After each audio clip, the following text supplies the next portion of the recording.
talk about today is easily translated, and I will constantly be making those connections to the translation to music and writing and performing as well. That every situation that you are in, whether it's outpatient or inpatient, is constantly fluid. And it changes not only by institution, but it also changes week to week. So you come in 1 week and your stuff isn't there. You have to know this, because if you don't know this, you can't do the job. And you can engage somebody with very few materials. You don't need 50 books with you. You need 1 or 2. So I will say to you right from the get-go, the most amazing thing you can do is to always be prepared, like the Boy Scouts. And the way you can do that in the most simple and easy way is to create a set of images.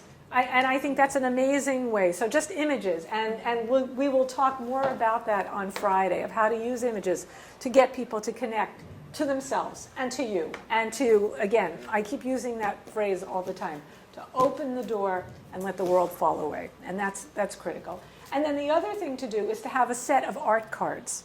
And art cards are cards that you can actually buy them, but I like to create them myself. Those cards engage people because they're familiar, and you need very few materials. So you always bring with you to the hospital a scissor, a glue stick, index cards, and something to cut up.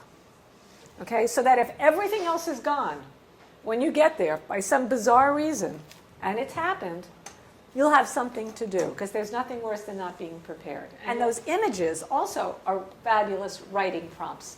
And we also talk a lot about storyboard papers. So you can buy storyboard paper, which actually looks like little TV screens, and it comes in a strip. We have some downstairs in the office. I didn't bring it up. But you can make it yourself. You cut paper that is at least 18 inches long, 6 inches high. You fold it like into an accordion book, and people can tell you the story. And you can draw it, or they can try to draw it. They'll always tell you they can't. But then you fool them, and you say, what do you mean mountains? You mean like this? And you make a little hill. And they say, no, give me the pencil.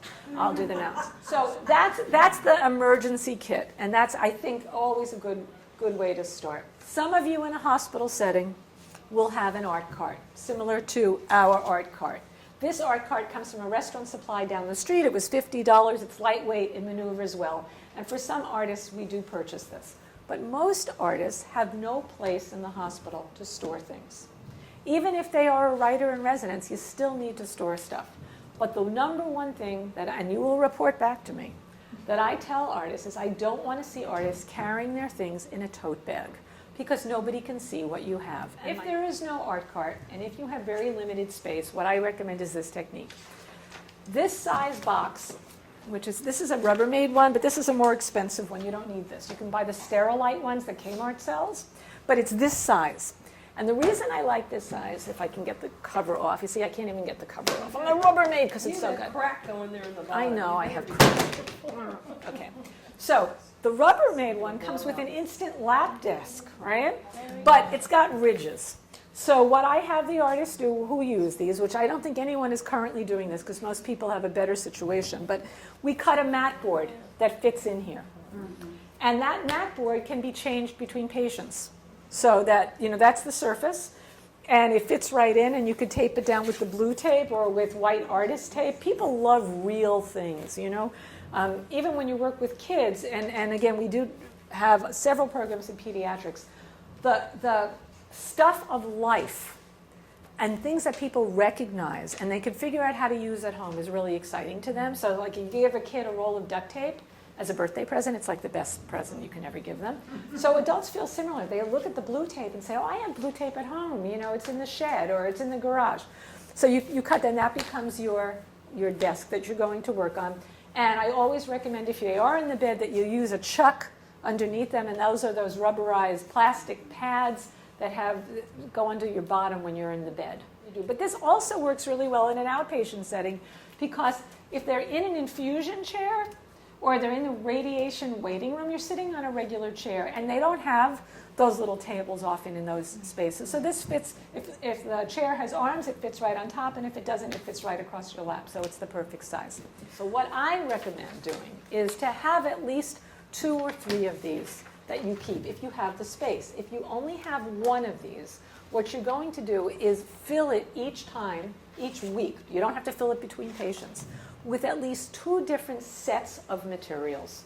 So a material set for, let's say, painting and jewelry making can both fit in this box. This is my printmaking set, and printmaking at the bedside is something I always have to convince artists to do, but it is so much fun, and it is really the most surprising thing because most adults have not done any printmaking in their lives, even when they were kids in school.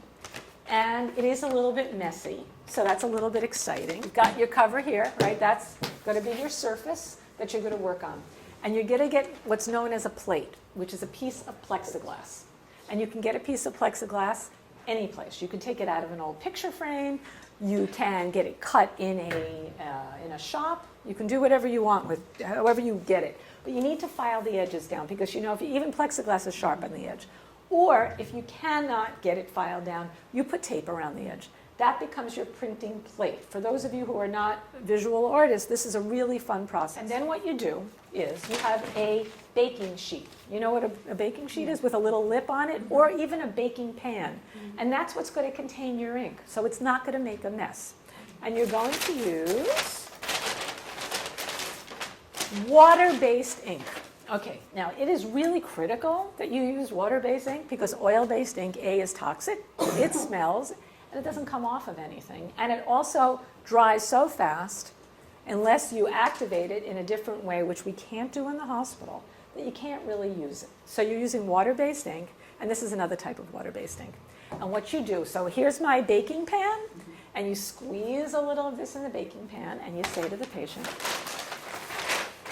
rub your roller. It's actually called a brayer, but if you say roller, everyone will get it. And you rub it through the ink, okay? You're rubbing it through the ink. And then you've got your plate over here, right, on your thing. And there's about 1,000 ways to use this ink. You can cover the whole plate, right? The patient's going to do it. It's really fun. I mean, can you imagine you come in for chemotherapy and you're doing this? And then you take a Q-tip that you dip in a little bit of water and you squeeze out the water, and they draw into it.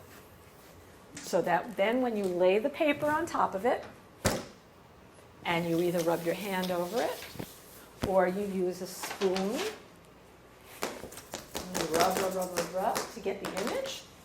You pull the paper off. The ink color stays, but where you took out the ink with the Q-tip or a brush, or you scratched into it with a, oh, I think I forgot them, a bamboo skewer or a toothpick, you get an image. So here's another fabulous way to make a plate. And I'm telling you the technique, but you're to think of the final product. So the final product often to engage a patient is to make cards. So you're going to make cards out of these. You don't have to, but I'm telling you this is the way. If you say you want to do printmaking, they say no. You say you want to make some Christmas cards, they say yes. You want to make Valentine's cards? Okay. So frottage, rubbing. And we can use the ink for that as well. You get, remember in school, the teacher used to ask somebody to pass out the manila paper in oak tag. It's kind of thick. You can use any paper that has some weight. Even cardstock works. So one piece becomes the plate, and then another piece, you cut out shapes. So the patient can cut out a Christmas tree. You can cut out the little packages. We're just using that as the image, okay? But think of anything you want. Yeah, it could be a moon. It could be a reindeer. And you glue them. The patient glues it onto the background, okay? And you can overlap them a little so the moon can look like it's going behind the cloud, right? You've got something that has a little depth to it now, like a relief, couple of layers. You lay a paper on top of that, you peel the side of a crayon, you crack it in half, you rub it over. That image is reproduced exactly in color. To put that on a card, to cut that out, and to mount it on a beautiful card, beautiful cardstock, with an envelope, with a stamp, perfect. I could get anybody in the hospital to make art if I gave them tracing paper and an old comic book. That's how everybody learned, boys especially. Everybody, when I was growing up, they learned to draw superheroes that way. It is so evocative. It brings you right back. It's exciting. And then they say, oh, God, I'll show my grandkids this. I'll show my daughter this. And then kids love to do it because for some reason, since computers, kids have lost those skills. You want to bring in something rich and gorgeous. Hospitals are colorless. You know, even the plain tree hospitals, the certified holistic hospital centers are not mostly gorgeous. But I want no natural items in the hospital. And I know that sounds a little wacky, except that natural items often have bacteria that people with compromised immune systems cannot fight. So the further away you get from diagnosis and your fear and the trauma, the more you go back to your old life. So we've got a little window to turn them on, and I want to use all the tricks in the book to turn them on, because that's really my ultimate goal.